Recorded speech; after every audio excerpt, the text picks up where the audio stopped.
O avanço do islamismo na direita. Tendência europeia já tem suas manifestações no Brasil e definirá os próximos anos em matéria de política.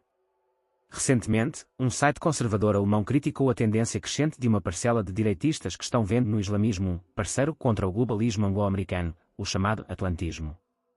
Não é nada surpreendente que essa vertente seja a mesma que vem se alinhando cada vez mais à Rússia e à China, contrastando com o discurso conservador de menos de 10 anos atrás, quando a defesa da soberania e cultura nacional vinha junto com a crítica à migração islâmica, responsável pela deformação cultural e civilizacional europeia. O site da direita alemã, que defende a unidade racial do país, pertence à ala direitista tradicionalmente ligada ao nazismo, acusada de xenofobia e racismo. Mas se eles representam o lado mais óbvio que sobrou do nacionalsocialismo alemão, essa nova direita pró-islâmica representa uma outra vertente da mesma herança, aquela que buscava as raízes alemãs e arianas na cultura, línguas e religiões orientais. O fenómeno não goza de atenção por parte da maioria dos conservadores devido à crença de que o globalismo ocidental, com seu materialismo utilitarista e transhumanista, define-se como o principal e maior adversário. Esta crença pode custar caro ao país e ao mundo. Mas ela tem uma razão de ser, a propaganda russa que vem ganhando corpo na versão dos fatos da guerra da Ucrânia, mais recentemente, no conflito Israel-Hamas, sobre o qual a Rússia vem tomando o lado do islamismo. O recente apoio à China por parte dessa direita europeia surge para confirmar essa tendência, já que o país asiático pertence ao bloco russo, BRICS, e se prepara para ganhar terreno na opinião pública global, por meio da propaganda russa frente a uma juventude revoltada, em alguns casos, militarizada, frente ao possível e breve conflito com Taiwan. Este, por sua vez, pretende repetir o teatro Ocidente-X-Oriente. Essa tendência ganhou corpo com a influência Trina Genon e Vola Dugin nos meios conservadores.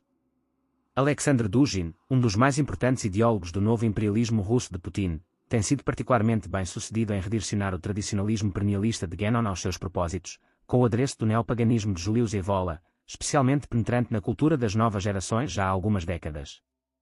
Um dos elementos mais importantes da atual propaganda russa é o gnonismo, através da sua contundente crítica ao Ocidente. Nela, centenas de jovens neurotizados pelos efeitos nocivos da liberação sexual e sentindo-se abandonados pelo clero católico ou mesmo as igrejas protestantes, trilham caminhos cada vez mais radicais em nome de uma resistência. Para estes, a Rússia oferece uma batalha e um estandarte, a tradição. O perennialismo é uma opção estratégica para a política nacional russa, preocupada com a união de um território tão grande e com as mais diversas crenças religiosas. O indiferentismo tradicional oferece uma aparente oposição ao sincretismo da New Age, ao mesmo tempo, aparenta resistir ao suposto materialismo dos globalistas ocidentais. Este é outro elemento da propaganda russa, associar as seitas New Age do globalismo a um tipo de materialismo utilitarista, focando suas energias contra o fantasma do liberalismo, arrancando, assim, a simpatia de católicos tradicionais. Dugin põe como principal inimigo da humanidade o Ocidente, representado pelo arqui-inimigo soviético, o Zewa, que ele encaixa na mitologia ocultista de Helena Blavatsky para relacionar ao atlantismo, suposta decadência espiritual dos povos de Shambhala, herdeiros dos hiperbóreos, nomenclatura trazida ao Ocidente por Blavatsky que o próprio Genon comungava. Tem sido a partir dessas referências gnósticas e esotéricas que certa direita dita tradicional vem alargando sua influência nos meios conservadores antes mais associados ao catolicismo. Para se opor aos mesmos globalistas que inventaram o termo islamofobia e fomentaram com todas as forças a migração forçada de muçulmanos para a Europa, a fim de enfraquecer as tradições ocidentais e cristãs depois da avalanche de ateísmo revolucionário, essa nova direita pensa restaurar as tradições exatamente cedendo ao inimigo, que agora vemos não ser tão inimigo assim. É assim que os globalistas vão criando o próprio inimigo à sua maneira. Sendo assim, a aposta no islamismo tem sido o caminho visto como único para a tão sonhada tradição, já que o próprio René Genon, francês de origem católica, recomendava a religião de Mohamed como ideal para a satisfação espiritual de ocidentais como ele. Se o professor Olavo de Carvalho alertou para um objetivo mais ou menos confessado de islamização por parte de Genon, nem seria necessário recorrer a esse alerta quando sabemos das próprias recomendações e opções tomadas pelo escritor francês que foi iniciado numa organização esotérica islâmica aos 20 anos de idade, mas só na metade da vida revelou sua adesão ao Islã. No Brasil, o movimento islâmico vem crescendo não apenas dentro do agronegócio, como há muito tempo, a partir da popularização, e até imposição, da prática do halal, modo de abate de gado prescrito pela religião islâmica.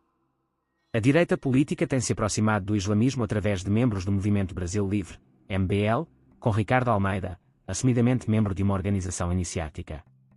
A religião dos terroristas que perseguem cristãos em diversos países vem sendo há algum tempo elogiada publicamente por gente como Renan Santos e o próprio Almeida, que chegou a defender a destruição de Israel. Importante lembrar que desde 2013, a mídia mainstream do Brasil elegeu o MBL como a direita oficial e permitida. Pouco antes do surgimento do bolsonarismo, a direita proibida, o olavismo nem se fala.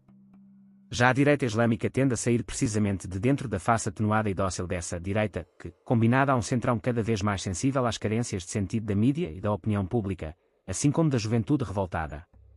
De forma menos direta, e por isso mesmo mais eficaz, a divulgação do Islã no Brasil ocorre por meio do trabalho de divulgação da obra de René Guénon, pelo ICLS, como já mencionamos, e Vítor Bruno, sobre o qual apenas se pode especular a ligação com as organizações iniciáticas. A propaganda islâmica, assim, avança forte dentro dessa direita, fomentada pelo anseio de erudição e asseio cultural de uma parcela pequeno-burguesa sedenta por ostentação de intelectualidade frente ao brutalismo da esquerda LGBT. E onde é que encontraram resíduos de civilização tradicional para limpar o Ocidente da degradação galopante? Na religião do terrorismo do Hamas. Se a opção pelo islamismo seria um imenso tiro no pé dos conservadores zelosos com a tradição católica romana, sobre a qual os maometanos possuem uma outra opinião, há motivos ainda mais graves para o alerta. Especialistas católicos no pensamento de Guénon, como Antoni Motreff, alertam para o grande anjo que o inspira, Lúcifer. Em um poema escrito aos 23 anos, Guénon demonstra uma condescendência preocupante sobre o anjo caído, conforme já publicamos. Mas é claro que, com o andar da propaganda, outros especialistas já vão se colocando como autoridade, não por acaso reduzindo os alertas de Olavo de Carvalho. O crescimento do islamismo na direita no Brasil obedece, portanto, à mesma lógica do fenómeno europeu, influência russa, cujo fermento foi sendo proposto pelos estudos orientalistas, mesmo panorama que deu origem aos fascismos e socialismos do século passado.